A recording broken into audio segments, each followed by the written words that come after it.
السلام عليكم ورحمة الله وبركاته إن الحمد لله نحمده ونستعينه ونستغفره ونعوذ بالله من شرور أنفسنا ومن سيئات أعمالنا من يهده الله فلا مضل له ومن يضلل فلا هادي له وأشهد أن لا إله إلا الله وحده لا شريك له وأشهد أن محمدا عبده ورسوله صلى الله تعالى عليه وعلى آله وصحبه وسلم تسليما كثيرا أما بعد।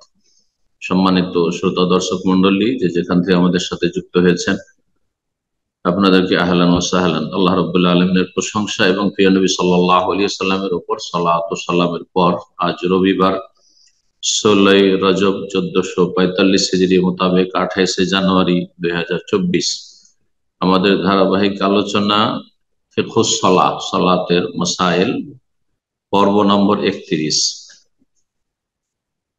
আজকের বিষয়বস্তু হচ্ছে ছুটে যাওয়া সালাতের কাজার পদ্ধতি। ইমামের সাথে মুক্তাদির ছুটে যাওয়া মানে কাজা হয়ে যাওয়া নয়, বরং ইমামের সাথে যারা পরে এসে যুক্ত হয়েছেন, মাসবুক যাদেরকে বলা হয়, মাসবুক মুক্তাদি যারা পরে এসে লেগেছেন ইমামের সাথে, যে সব রাকাতগুলি ছুটে গেছে আর কিছু রাকাত পেয়েছেন, এই ক্ষেত্রে কাজার মাসাইল বা কাজার পদ্ধতি।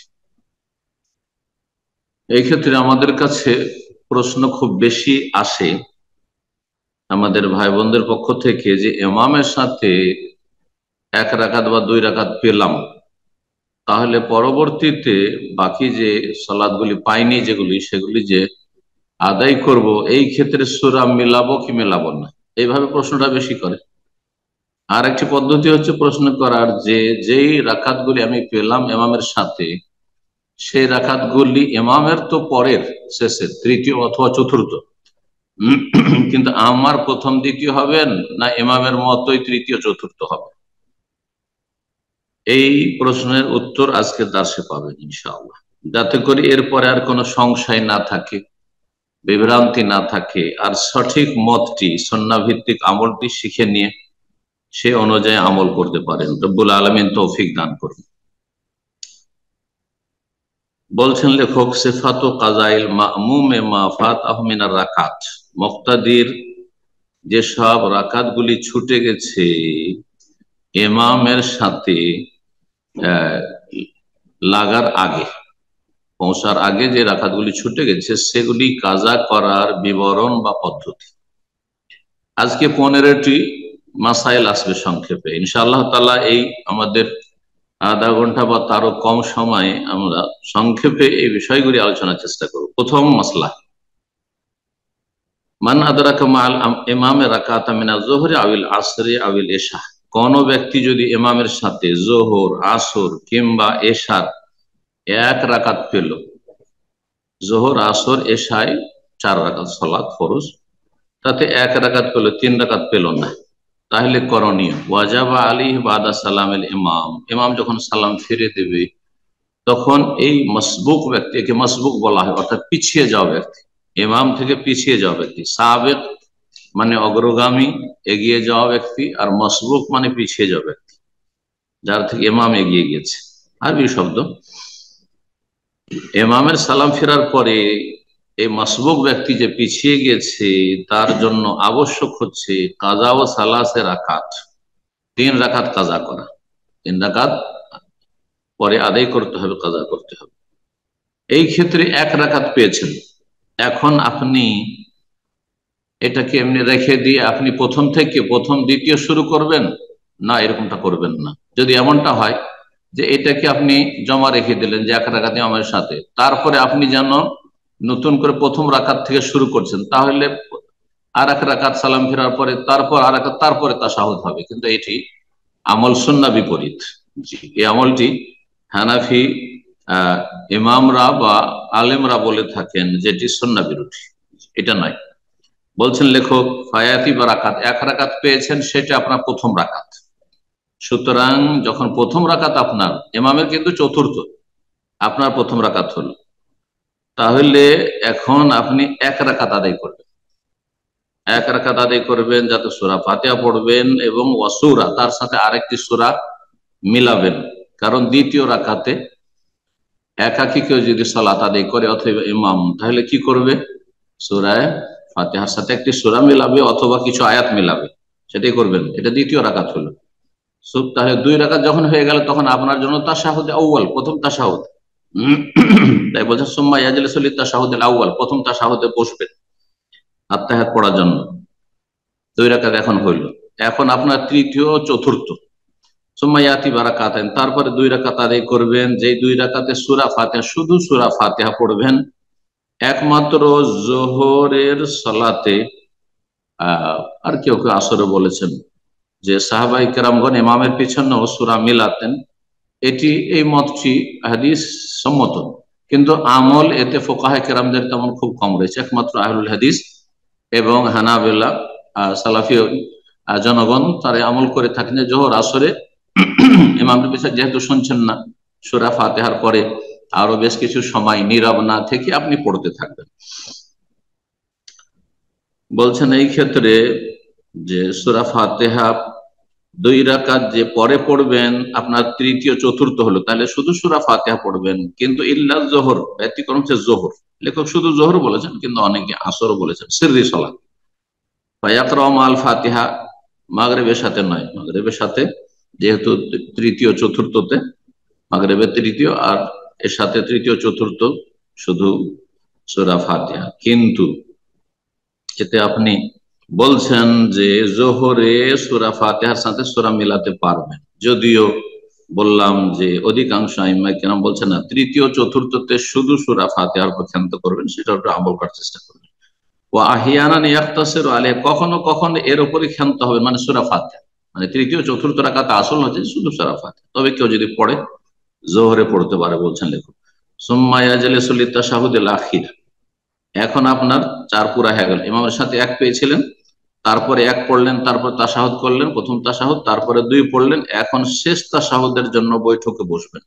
সুম্মা ইউসাল্লিম, তারপরে সালাম ফিরবেন। আর তাশাহুদ পড়লেন, সালাতে ইব্রাহিমি পড়লেন, আর তারপরে দোয়ায়ে মাসুরা পড়লেন, আর তারপরে তখন আপনি সালাম ফিরলেন। কুল্লু মা আদরাকাহুল মাসবুক মাল ইনফাহু আউয়ালু সালাতি, এখানে এখন কায়দা, নীতিমালা বলছেন।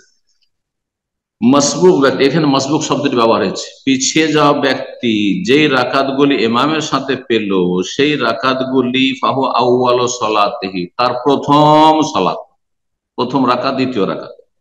3 রাকাত পেলেন, তাহলে প্রথম দ্বিতীয় তৃতীয় পেয়েছেন। 2 পেলেন, প্রথম দ্বিতীয় পেয়েছেন। তাহলে ইমামের আপনার যাই হোক না কেন, ইমামের কোন রাকাত দেখার প্রশ্ন উঠে না। আপনার দেখতে হবে যে আপনার আগে কোনটা আদায় হয়েছে। এটি হচ্ছে জমহুর, অধিকাংশ আইম্মায়ে কেরামদের মত, একমাত্র আহনাফ ছাড়া। তারা বলছেন না, এটা নয়, যেটা ইমামের রাকাত সেটা আপনার রাকাত। তাহলে তাদের কাছে আপনি যখন 1 রাকাত পেয়েছেন ইমামের চতুর্থ, তাহলে আপনার চতুর্থটা পেয়েছেন, প্রথম দ্বিতীয় তৃতীয় বাকি। তাহলে ওই হিসাবে তাদের কাছে তখন সূরা মিলানো না মিলানোর মাসাইল আসবে। কিন্তু মতটি প্রাধান্যযোগ্য নয়, রাজিহ নয়, বরং মারজুহ। 2 নম্বর মাসলা বলছেন, কাছাকাছি মাসলা, শুধু উদাহরণস্বরূপ এই উদাহরণগুলো দিচ্ছেন। বলছেন মান আদরাকা মাল ইমামে রাকাতান মিনাল মাগরিব, মাগরিবের 1 রাকাত পেলেন ইমামের সাথে। কোন ব্যক্তি পরে আসলেন মসবুক, আর তার ইমামের সাথে 1 রাকাত পেলেন, তাহলে কি করবেন? এটি আপনার প্রথম রাকাত। কামা বাদা সালামেল ইমাম, ইমামের সালাম ফেরার পরে দাঁড়াবেন। ওয়াজা বারাকাতিন, দ্বিতীয় রাকাত, 1 রাকাত আপনি আদায় করবেন, যাতে ইয়াকরাউ ফিহাল ফাতিহা সূরা, সূরা ফাতিহা পড়বেন এবং তার সাথে সূরা মিলাবেন বা কিছু আয়াত মিলাবেন, কারণ এটি আপনার দ্বিতীয় রাকাত। দ্বিতীয় রাকাতে সূরা ফাতিহার সাথে সূরা মিলানো সুন্নাত। সুম্মা ইয়াজলিসু, 2 রাকাত হলো, তখন তাশাহুদে বসবেন, প্রথম তাশাহুদ। সুম্মা ইয়াজলিসু লিতাশাহুদিল আউয়াল, তারপর প্রথম তাশাহুদে বসবেন। 2 রাকাত হয়ে গেল আপনার। সুম্মা ইয়াকুমু, তারপরে দাঁড়াবেন আত্তাহিয়াত থেকে। ওয়া ইয়াতি বারাকা, আর 1 রাকাত আদায় করবেন, যাতে শুধু সূরা ফাতিহা পড়বেন, কারণ এটি সর্বশেষ রাকাত আপনার।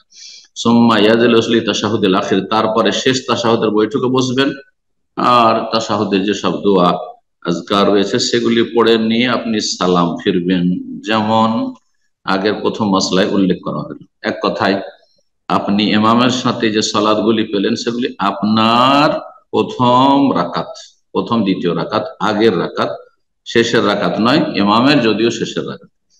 3 নম্বর মাসলা বলছেন মান আদরাকা মাল ইমামে রাকাত মিনাল ফজরি আবিল জুমাত, কোন ব্যক্তি ইমামের ফজরে অথবা জুমাতে 1 রাকাত পেল। 2 রাকাত বিশিষ্ট সালাত, ফজর 2 রাকাত, জুমা 2 রাকাত, তাতে ইমামের সাথে 1 রাকাত পেলেন। কামা বাদা সালাম আল ইমাম, ইমাম যখন সালাম ফিরবে তখন দাঁড়াবেন। যাবে রাকাতেন, 1 রাকাত আদায় করবেন, যাতে সূরা ফাতিহার সাথে একটি সূরা মেলাবেন, কারণ এটি দ্বিতীয় রাকাত, দ্বিতীয় রাকাতে সূরা মেলানো রয়েছে সূরা ফাতিহার সাথে। সুম্মা ইয়াজলিসু তাশাহুদ, তারপরে তাশাহুদে বসবেন আর তারপর সালাম ফিরবেন। 4 নম্বর মাসলা বলছে, ইজা দাখালা আহাদুম আল ইমাম ফি তাশাহুদিল আখির, কোন ব্যক্তি মসজিদে আসলো পরে ইমাম শেষ বৈঠকে আত্তাহিয়াতে বসে গেছে, তাহলে এই ক্ষেত্রে করণীয় কি? এখানে এক শ্রেণীর লোকেরা ভুল করে, এমনকি অনেক আরবরাও ভুল করে।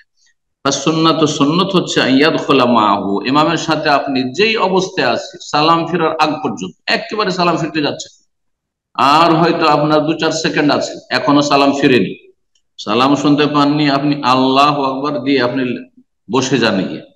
সুন্নত হচ্ছে ইমামের সাথে সালাতে প্রবেশ করা, অপেক্ষা করা নয় যে দেখি সালাম ফিরছে নাকি উঠছে, যদি উঠে তাহলে লাগবো, আর না হলে সালাম ফিরে দেয় তো লাগবো না, নতুন জামাত শুরু করব।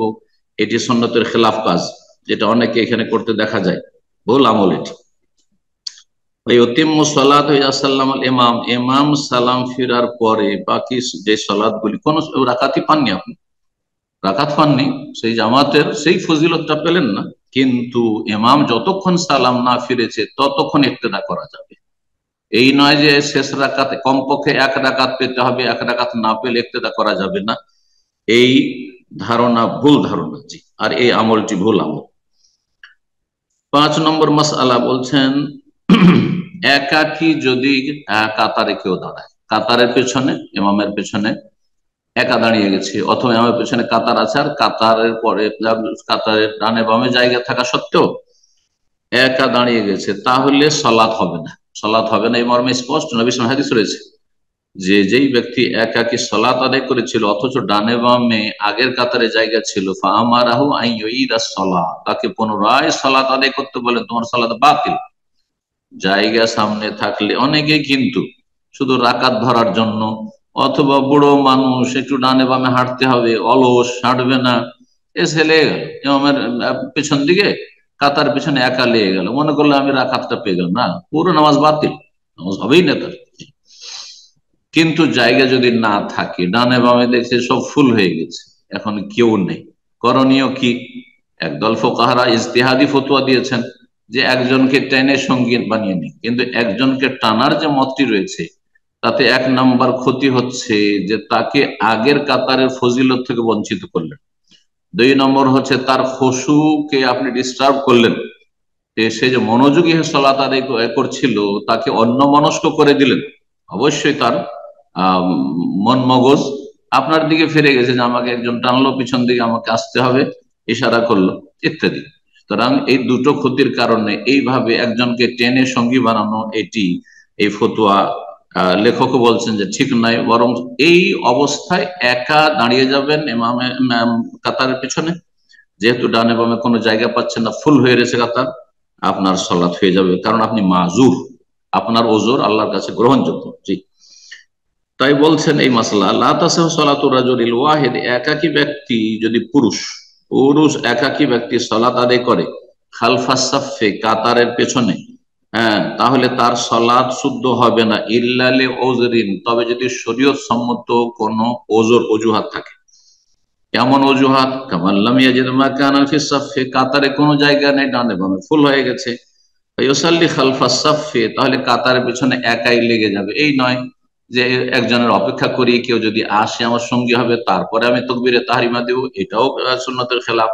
একজনকে সামনে থেকে টেনে সঙ্গী বানিয়ে নি, এটিও সুন্নতের খেলাফ, এই ফতোয়া ঠিক নয়। ওয়ালা ইয়াজজিবু আহাদান মিম্মান ফিস সাফে, কাতারে যারা আছে তাদের কোনো একজনকে টেনে সঙ্গী বানাবে না, লেখক বলছে টেনে সঙ্গী বানানো এটি ইজতিহাদি ফতোয়া, ঠিক নয়। ওয়াসসালাতুল মারআতিল ওয়াহিদা খালফাস সাফে সাহিহা, তবে মহিলা যদি হয়, মসজিদে মহিলাও সালাত আদায় করছে, নবী সাল্লাল্লাহু আলাইহি ওয়াসাল্লাম মহিলারা পিছনে সালাত আদায় করতো, মহিলা সালাত আদায় করছে, তো মহিলা তো ডানে বামে কাতারে, পুরুষদের কাতারে জায়গা থাকলে লাগতে পারবেন না, জায়েজ নয়। তাহলে কি করবেন? মহিলার একা হয়ে যাবে, পুরুষদের পেছনে ধর ইমাম আছে, ইমামের সাথে একজন যদি থাকে পুরুষ, তাহলে ডান দিকে দাঁড়াবে, 2 জন হলে তার পিছনে দাঁড়াবে, কিন্তু একজন মহিলা আছে, একজন ইমাম একজন মহিলা, স্বামী স্ত্রী সালাত আদায় করছেন, এইরকম অজ্ঞতার কারণে অনেকেই ভুল করেন, আবেগী নামাজিয়েরা স্ত্রীকে পাশে নিয়ে নামাজ আদায় করে। এটা জায়েজ নয়। জি, যদিও স্ত্রী হোক না কেন, যদিও মা হোক না কেন, যদিও মেয়ে হোক না কেন, জি, যদিও নাবালিকা হোক না কেন, আপনার মেয়ে পাশে নিয়ে সালাত আদায় করা ঠিক নয়। বরং মেয়ে হলে পেছনে তাকে দাঁড়াইতে হবে, যদিও একাকী হোক না কেন। যে এই ক্ষেত্রে তাই বলছেন ওয়াসলাতুল মারআতিল ওয়াহিদাতি, একাকী মহিলার সালাত খালফাস সাফে, কাতারের পিছনে, সাহিহাতুন, শুদ্ধ, সহিহ। ইযা কানাত মা জামাতের রেজাল, পুরুষদের জামাতে হলে, পুরুষদের জামাতে হলে, কিন্তু মহিলাদের জামাতে শুধু মহিলারা, মহিলা ইমামতি করছে অথবা পুরুষ ইমামতি করছে, কিন্তু মহিলা, তার সামনে মহিলারা আছে, আর ডান ইমামের জায়গা থাকা সত্ত্বেও একা এক মহিলা দাঁড়িয়ে গেল কাতারের পিছনে, তাহলে জায়েজ হবে না পুরুষদের মতো, কারণ এখানে কাতার পূর্ণ করা জরুরি। জি, একাকী নামাজ পড়া জায়েজ না। এই ক্ষেত্রে ওই হাদিস যেমন পুরুষদের উপর ফিট, ঠিক তেমনি মহিলাদের উপর, যে একাকী কাতারের পিছনে সালাত হয় না। বলছেন পুরুষদের জামাতে হলে তো একাকী মহিলার নামাজ হবে। আম্মা ইযা কানাত মা জামাতিন নিসা ফাকাত, মহিলাদের জামাতে যদি হয় ফাহুকমুহা হুকমুর রাজুলি, তাহলে পুরুষদের মতোই তার বিধান। যেমন পুরুষদের সামনে কাতারে জায়গা থাকতে পিছনে একা নামাজ হয় না, ঠিক তেমনি মহিলাদের ডানে বামে জায়গা আছে আগের কাতারে, তারপরে পিছনে কোনো মহিলা যদি একা নামাজ পড়ে, নামাজ হবে না। 6 নম্বর মাসলা বলছেন ইয়াজুজ আন তুসাল্লান নওয়াফিল জামাতান আহইয়ানান ফিল লাইলি আও বিন নাহারি ফিল বাইতি আও গায়রিহি। মাসলা হচ্ছে যে সুন্নত নফলে জামাত করা যাবে কিনা। তার মধ্যে একটি মাসলা হচ্ছে তাহাজ্জুদের নামাজ জামাত করা যাবে কিনা। সালাতুদ দুহা, চাস্তের সালাত আদায় করেছেন, স্বামী স্ত্রী দুজনে একসাথে উজু করে প্রস্তুত হয়েছেন, জামাত করে আদায় করতে পারবেন কিনা। মাঝে মধ্যে কখনো নফল নামাজ পড়ছেন, আর হয়তো বাপ বেটা আছেন অথবা কেউ আছেন, বা যে কেউ হোক না সাথীর সঙ্গে আছেন, জামাত করা যায় কিনা। সুন্নত সালাতের ক্ষেত্রে তারাবির যদি হয়তো জামাত করা তো সুন্নত, তারাবির সালাত রমজান মাসে জামাত করা সুন্নত, কিন্তু যেটি রমজান মাসে তারাবি সেটি অন্য মাসে তাহাজ্জুদ, শুধু নামের পার্থক্য, একই সালাত, এটি হচ্ছে সঠিক মত। এখন বাকি 11 মাসে কেউ যদি তাহাজ্জুদ জামাত করে পড়ে নিয়মিত, সুন্নত না সুন্নতের খেলাফ, নিয়মিত কন্টিনিউ যদি করে সুন্নতের খেলাফ, কিন্তু মাঝে মধ্যে যদি জামাত করে তাহলে সেটি জায়েজ, সুন্নত দ্বারা প্রমাণিত। যেমন নবী সাল্লাল্লাহু আলাইহি ওয়াসাল্লাম তাহাজ্জুদের সালাতে উঠেছেন মাইমুনা রাদিয়াল্লাহু তাআলা আনহার বাড়িতে, আর তারপর ইবনে আব্বাস নাবালক ছেলে শুয়েছিলেন খালার বাড়িতে, তিনি জানতে পেরে উঠে গিয়ে নবী সাল্লাল্লাহু আলাইহি ওয়াসাল্লামের সাথে লেগে গেলেন, জামাত করে তাহাজ্জুদ পড়েছেন।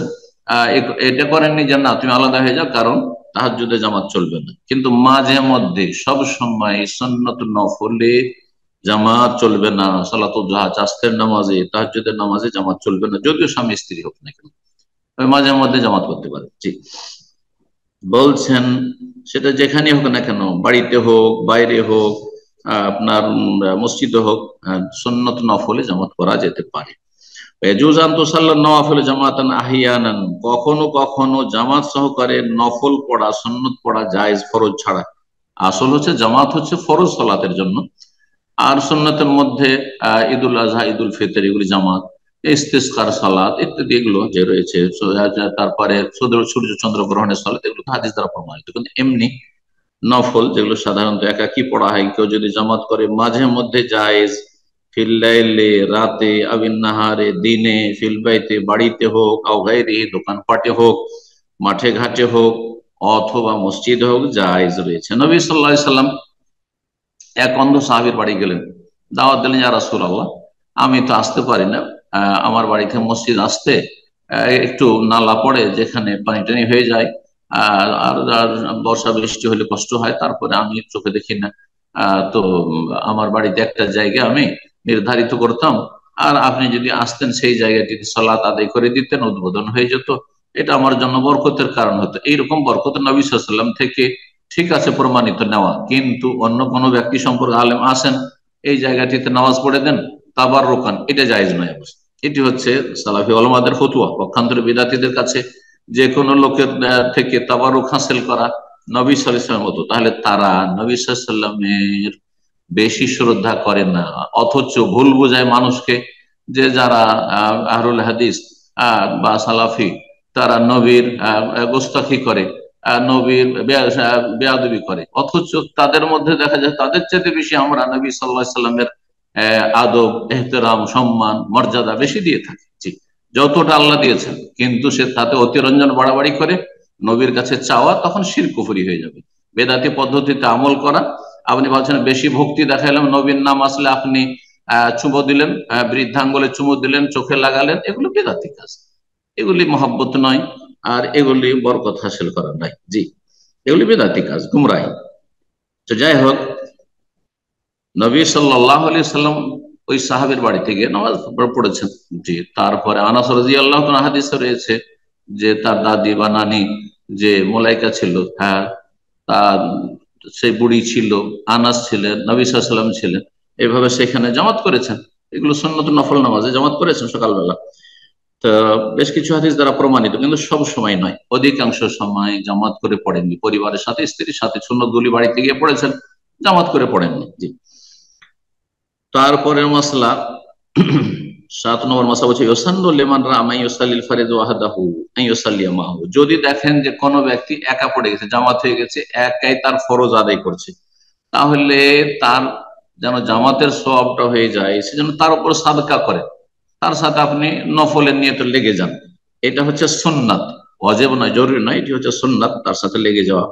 এই মর্মে হাদিস সুনান আবু দাউদ তিরমিজিতে রয়েছে, আবু সাঈদ খুদরি রাদিয়াল্লাহু তাআলা হতে বর্ণিত।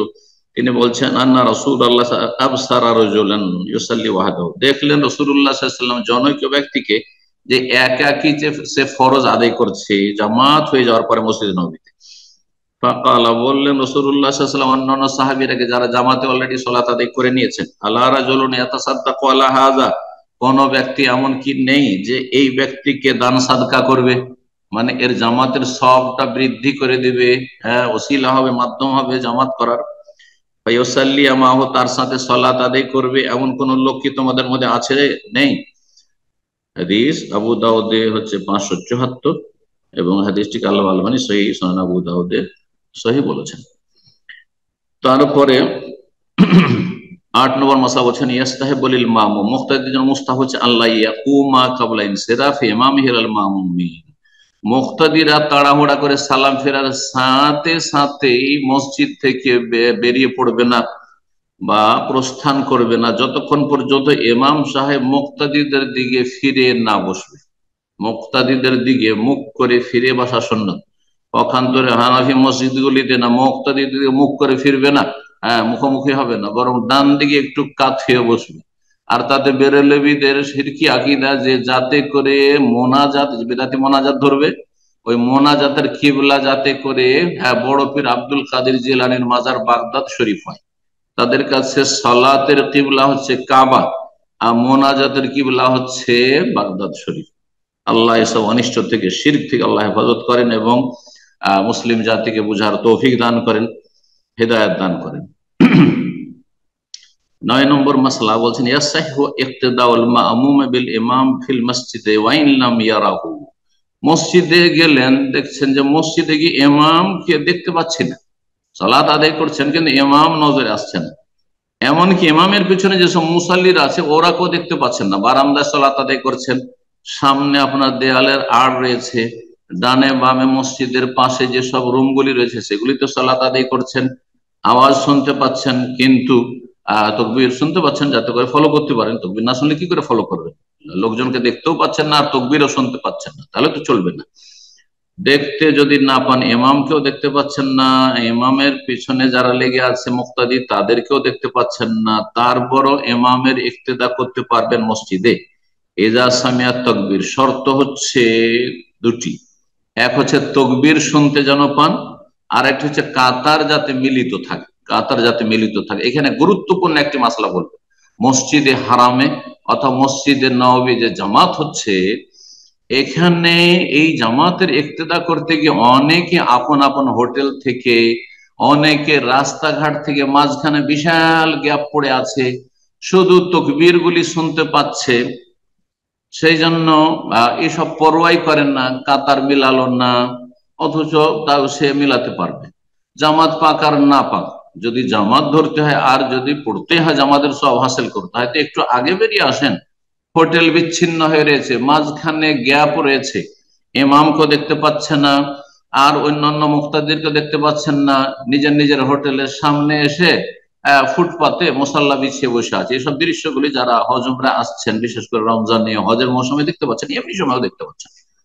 এমনকি 1 কিলোমিটার 1.5 কিলোমিটার দূরে ওই মেসফালা, হ্যাঁ, আর কোথায় কোথায় দূরে সেসব হোটেলের ভিতরে শুধু আওয়াজটা শুনছে, কাবার আওয়াজ, মসজিদ নবীর আওয়াজ শুনছে, অথবা কাবার বেতুল্লার আওয়াজ শুনছে, শুধু তকবীর শুনছে, আর মাঝখানে গ্যাপ রয়েছে, ইক্তেদা করছে, মুসল্লিদেরকে দেখতেও পাচ্ছে না। এটি ঠিক নয়, ভুল আমল। এইভাবে ইক্তেদা জায়েজ নয়। তাহলে ইক্তেদা কখন জায়েজ হবে? সবচেয়ে ভালো হচ্ছে যে ইমামকে দেখতে পাচ্ছেন, অথবা ইমামের পিছনে যে মুক্তাদিরা লেগে আছে তাদেরকে দেখতে পাচ্ছেন। সেটা যদি না হয় তাহলে কি করতে হবে? তকবীর শুনতে হবে। শুধু তকবীর শোনা যথেষ্ট নয়, তার সাথে কাতার মিলিত থাকতে হবে। তকবীর শুনতে পাচ্ছেন, কাতার মিলিত নেই, তাহলে ইক্তেদা জায়েজ হবে না।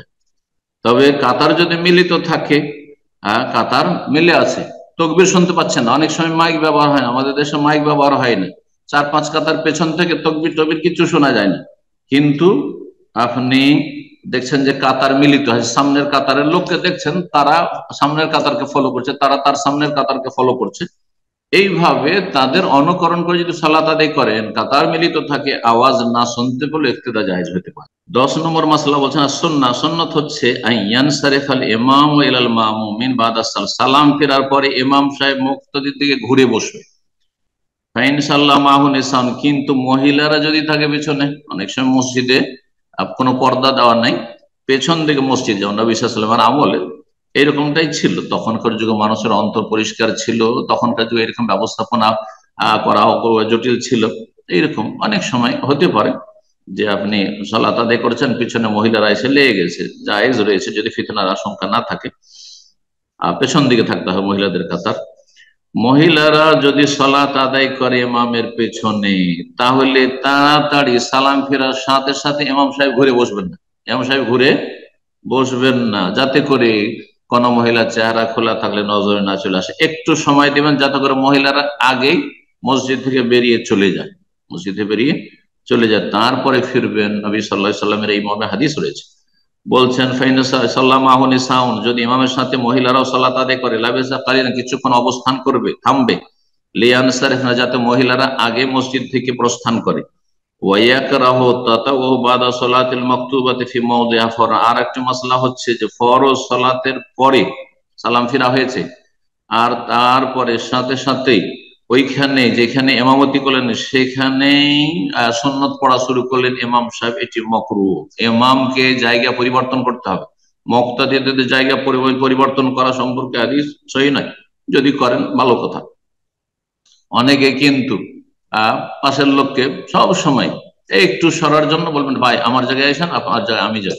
এটা মুক্তাদির ক্ষেত্রে এমন সুন্নত নয়, করলে জায়েজ। কিন্তু ইমাম সাহেবকে ইমামতি যে জায়গায় করলেন মেহরাবে, সেখানে সুন্নত পড়া এটি মাকরুহ। কেন? বাইরে থেকে লোক আসলে ভুল বুঝবে। যদি ইমামকে ওই জায়গায় দাঁড়িয়ে দেখে আর লোকজন মুসল্লিরা সব বেরিয়ে চলে গেছে, আর ইমাম ওখানে সুন্নত পড়ছে, ভাববে যে হয়তো ইমাম ফরজ পড়ছে, না লেগে যেতে পারে। এই জন্য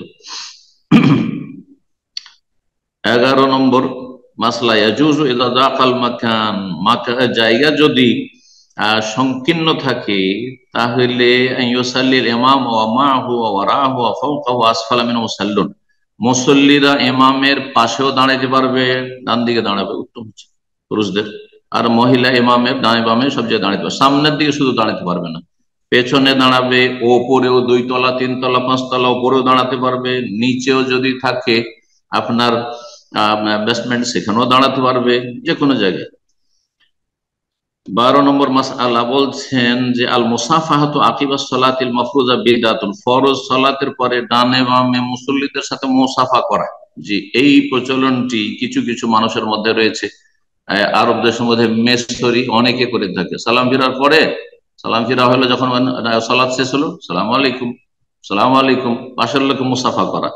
একমাত্র কারোর সাথে হয়তো দেখা সাক্ষাৎ হয়নি, আর সালাম ও সাফা করতে চাইছেন, তো দোয়া জিকির আজকার গুলি পড়ে নেন একটু, তারপরে করেন। কিন্তু আপনি একসাথে হয়তো আসলেন, পাড়া প্রতিবেশী, রাত দিন দেখা হচ্ছে, সালাম ফেরার পরে নামাজ থেকে, আর তারপর ডানে বামে মুসাফা করা, এটি বিদআত। যেমন ঈদের সালাতের পরে কোলাকুলি মুআনাকা করা, এটিও সুন্নতের খেলাফ বিদআত। ওয়া জাহরুল ইমাম ওয়াল মা'মুমিনা বিদ-দুআ জামিআন আকিবা সালাতিল ফরিদাতি বিদআহ। এতে আরেকটি মাসলা বলছেন যে ইমাম মুক্তাদি উচ্চ স্বরে মোনাজাতের দোয়া করা, যেটি দেশে মোনাজাত বলা হয়, ফরজ সালাতের পরে, এটিও বিদআত। সম্মিলিত মোনাজাত, ইমাম দোয়া করছে, মুক্তাদিরা আমিন আমিন বলছে, এটি বিদআত। ওয়াইনাল মাশরু, তাহলে শরীয়ত সম্মত বিধান কি, সুন্নাহ কি? সালাম ফেরার পরে জিকির আজকার, দোয়া নাই। সালাম ফেরার আগে হচ্ছে দোয়ার ক্ষেত্র, আর সালাম ফেরার পরে হচ্ছে জিকির আজকারের ক্ষেত্র। বলছেন শরীয়ত সম্মত বিধান হচ্ছে মা ওয়ারাদা মিনাল আযকার ফিল হাইয়াতি ওয়াল আদাদ, যেসব জিকির আজকার গুলি হাদিসে বর্ণিত হয়েছে নবী সাল্লাল্লাহু আলাইহি ওয়াসাল্লাম থেকে, সেগুলি আপনি পাঠ করবেন সালাম ফেরার পরে। পদ্ধতিটাও নবী সাল্লাল্লাহু আলাইহি ওয়াসাল্লামের সুন্নাহ ভিত্তিক হবে, আর সংখ্যাও নিজের খেয়াল খুশি আবার জিকির আজকার করবেন না। 13 নম্বর মাসলা বলছেন ইয়াজুজু লিল মা'মুমি আন ইয়ানফারিদা আনিল ইমাম ইযা আতালা আল ইমাম ইতালাতান খারিজাতান আনিস সুন্নাহ। মাসলা হচ্ছে যে মুক্তাদি কোন কারণে ইমাম থেকে বা জামাত থেকে বিচ্ছিন্ন হয়ে আলাদা নামাজ আদায় করতে পারবে কিনা। আলাদা হয়ে গেল, নামাজ শুরু করে ইমামের সাথে, দেখলো যে না এ উল্টা পাল্টা সালাত আদায় করছে, তাহলে তার থেকে আলাদা হওয়া যাবে কিনা।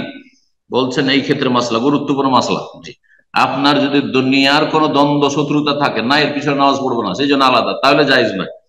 কিন্তু দ্বীনি বিষয় হলে সেখানে অবকাশ আছে। কোন কোন ক্ষেত্রে বিষয়টি আমরা জানি। বলছেন ইয়াজুজু লিল মা'মুমি, মুক্তাদির জন্য জায়েজ আন ইয়ানফারিদা আনিল ইমাম থেকে বিচ্ছিন্ন, আলাদা হয়ে যাওয়া, পৃথক হয়ে যাওয়া। ইযা আতালাল ইমাম ইতালাতান, এক নাম্বার হচ্ছে ইমাম এত দীর্ঘায়িত করলো সালাতকে, ক্লান্ত মানুষ, আর এ সুন্নতের খেলাফ, সূরা বাকারা ধরিয়ে দিয়েছে। যেমন নবী সাল্লাল্লাহু আলাইহি ওয়াসাল্লাম এক সাহাবী মুআয বিন জাবাল, তার মহল্লাতে ইমামতি করতেন, আর সূরা ফাতিহা দেওয়ার পরে সূরা বাকারা ধরিয়ে দিয়েছেন, আল্লাহু আকবার, আর চলেই যাচ্ছেন পড়ে এশার সালাত। বড়ই কষ্টের কারণ হয়ে গেছে একজন সাহাবীর জন্য। তিনি সারা দিন মাঠে খেজুরের বাগানে কষ্ট করে কাজ করে এসেছেন। নবী সাল্লাল্লাহু আলাইহি ওয়াসাল্লাম সুন্নাত হচ্ছে সূরা আলা, গাশিয়া, বুরুজ, তারেক, এই ধরনের সূরাগুলি পড়া, আওসাতে মুফাসসাল থেকে লম্বা সূরা ধরিয়ে দিয়েছে।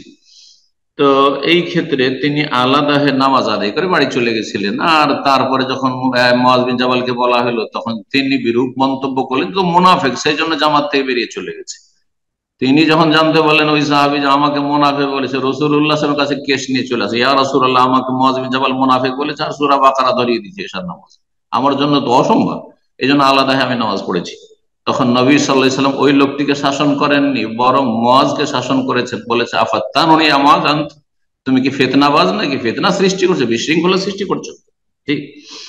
তো বলছেন যে যদি ইমাম এত লম্বা করে নামাজ খারিজাতান আনিস সুন্নাতের খেলাফ, তাহলে বেরিয়ে যেতে পারে। কিন্তু জুমার দিনে ধরেন ফজরের সালাতে সূরা সাজদা আর সূরা দাহার পড়ছে, আর কারো মনোপুত হয় না, 3 আয়াত 5 আয়াত দিয়ে ফজর পড়ে বদ অভ্যাস, সুন্নতের খেলাফ, সেই জন্য বেরিয়ে চলে যায়, তো জায়েজ নয়, হারাম বেরিয়ে যাওয়া, ইক্তেদা করা ফরজ। অথবা দেখছেন যে ইমাম এত দ্রুত বেগে, একবারে এক্সপ্রেস ট্রেন, মাশাআল্লাহ, এই যে দেশীয় 20 রাকাত ওয়ালা তারাবি, 20 রাকাত তারাবি 20 মিনিটের মধ্যে শেষ, 20 মিনিটে শেষ। জি, এই বুড়ো ইমামের সাথেও চলা মুশকিল। আমার ছাত্র জীবনে যখন 13 বছর 12 বছর বয়স, তখন একজন আমার খালার বাড়ি হানাফি মহল্লায়, ওরা হানাফি বংশের ছিল খালা, তো সে বংশে বিয়ে হয়েছিল। তো যাই হোক, সেখানে এক বুড়ো 60-70 বছরের বুড়ো ইমাম, তার পিছনে আমি 12-13 বছরের ছেলে, তার সাথে, কারণ এইসব নামাজ পড়ে আমার কোনো জীবনে অভ্যাস নেই তারাবি, হ্যাঁ, এত দ্রুত, সুবহানাল্লাহ, ওর রুকুতে যেতে আমি আল্লাহ শেষ, সেজদায় চলে গেছে, সেজদায় যেতে ও দ্বিতীয় সেজদায় চলে গেছে। এইরকম নামাজ মোটেই হবে না।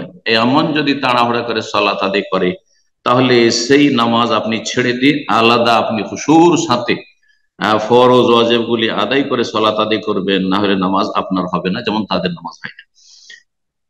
তৃতীয় অবস্থা, তারা আলাল মামুম ওযরুন, মুক্তাদির কোনো অসুবিধা হয়ে গেছে, মুক্তাদি আর ইমামের সাথে চলতে পারছে না, কোনো অসুবিধা হয়েছে, যেমন মেন ইহতিবাসে বলে প্রচন্ড পেশাবের বেগ হয়ে গেছে, আওরিহিন, অথবা পেটে এত বেশি গ্যাস হয়ে গেছে আর বরদাস্ত করতে পারছেন না, হ্যাঁ, অথবা হাওয়া খারিজ হয়ে গেছে অথবা উপক্রম হয়েছে, অশান্তি, খুশু নষ্ট হয়ে যাচ্ছে ইত্যাদি, আহ, আপনার পায়খানার বেগ হয়েছে, তাহলে সলাৎ ছেড়ে দেন, আর তারপরে আপনি আপনার কাজ পুরো করে আসেন, বা যে অসুবিধা আছে এই জন্য আপনি জামাত ছেড়ে দিতে পারেন, স্থানে সলাত একাকি সলাত আদায় করেন আপনি।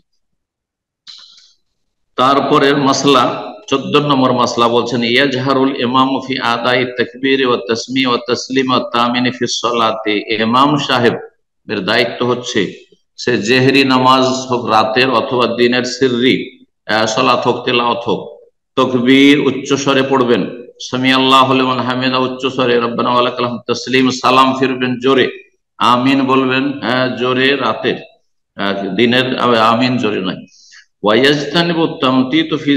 কিন্তু তাতে লম্বা টান দেবেন না, আমাদের দেশীয় তরিকায় যে তকবীর আল্লাহু আকবার, লম্বা টান দেবেন, হ্যাঁ লম্বা টান, রাবার তমতিদ বলা হয়, মাত্তাদ বলা হয় রাবার কি, আপনি আওয়াজকে এমন টান দিচ্ছেন আপনি, আমাদের দেশে কিন্তু যারা তজবিদ টজবিদ বুঝে না তাদের টানটা ওই রকম, যখন সূরা ফাতিহা তেলাওয়াত করে যেখানে টান দেওয়ার কোনো অবকাশ নাই, দিল রাবারের মতো টান, আর যেখানে টান দিতে হবে সেখানে হয়তো টান দিল না, ওয়ালা দল্লিন সেখানে দল্লিন করে দিল, আর ওয়ালাম ইয়াকুল্লাহু কুফুয়ান আহাদ, আর সেখানে ওয়ালাকুল্লাহু কুফুয়ান আহাদ করে দিল, না এভাবে হবে না, গোনা হবে।